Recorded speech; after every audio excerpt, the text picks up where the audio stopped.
En 1469, el casamiento de Fernando e Isabel unió los reinos de Castilla y Aragón en el Reino Unido de España.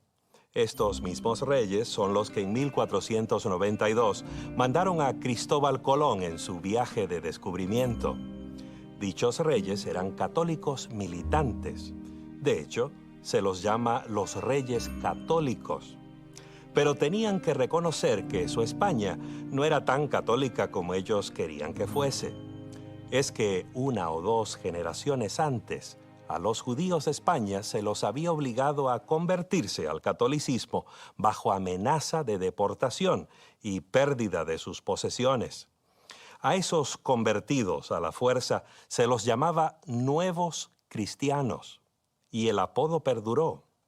Habían sido bautizados como católicos, pero algunos, quizás muchos de ellos, retuvieron algunas costumbres judías tradicionales, como la observancia del reposo del séptimo día. Para la reina Isabela eso era una seria profanación de la verdadera religión católica.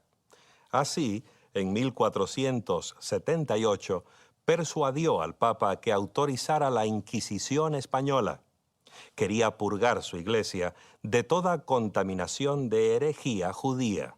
En España y Portugal, la Inquisición dedicó gran parte de su energía y atención a identificar y desarraigar a los que en apariencia eran católicos, pero que en la práctica todavía se aferraban al judaísmo. Algunos de los nuevos cristianos seguían la costumbre judía de encender una vela especial antes de la puesta del sol el viernes, momento en que, según el Antiguo Testamento, comenzaba el sábado. Para los inquisidores, esta costumbre de encender las velas del sábado era evidencia condenatoria. El poder de la Inquisición era sutil e insidioso. Los inquisidores urgían a la gente a espiar a sus amigos, a sus vecinos, aún a sus miembros de su propia familia. Usaban amenazas y torturas para obligar a la gente a proveer las evidencias que necesitaban.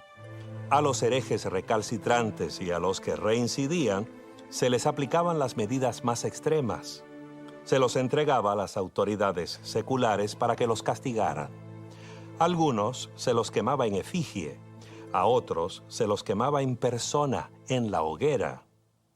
La Inquisición española extendió sus redes y atrapó en ellas a otros, además de los judíos convertidos. La Iglesia Católica incluía a ex-musulmanes. Los inquisidores sospechaban que esos creyentes practicaban secretamente el islamismo.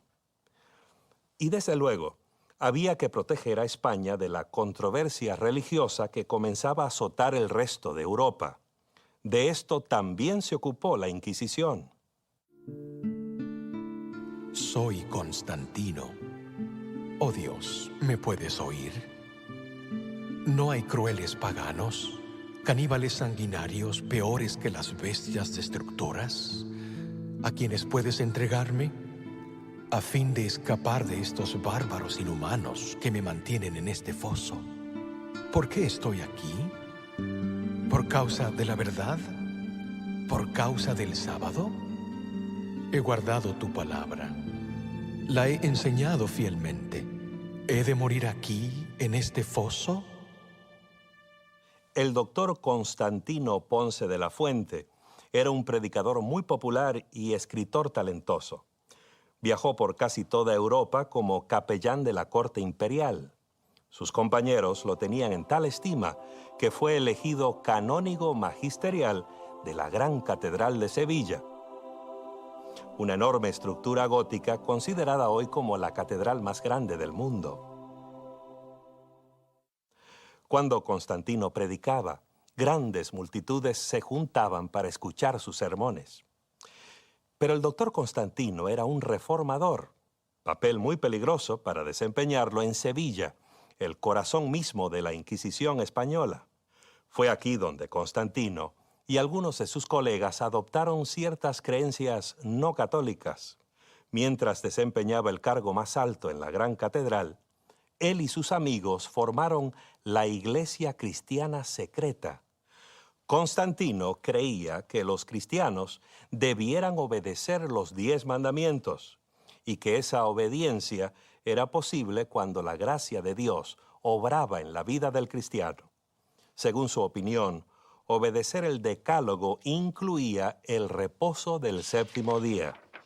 Comprendiendo la naturaleza humana y cuán fácil es que los seres humanos se olviden de él, Dios estableció un día específico para que le fuera ofrecido como diezmo, en el cual los hombres, aliviados de otras tareas, reconocieran, tanto en su interior como en su conducta externa, al Señor que los creó. Algunos miembros de la recién formada Compañía de Jesús, los jesuitas, sospecharon de Constantino al escuchar sus sermones. En repetidas ocasiones, la Inquisición lo llamó para que explicara sus enseñanzas. Sus amigos se preocuparon, pero él les dijo: «Ellos quieren quemarme, pero ven que estoy todavía muy verde». Los oficiales de la Inquisición por fin lo arrestaron en agosto de 1558 y lo llevaron a la prisión del Inquisidor cerca de Sevilla, aislado de sus amigos y otros que lo apoyaban y de las multitudes que habían llenado la catedral. Constantino Ponce de la Fuente pasó sus últimos días sufriendo en una deplorable trampa mortal.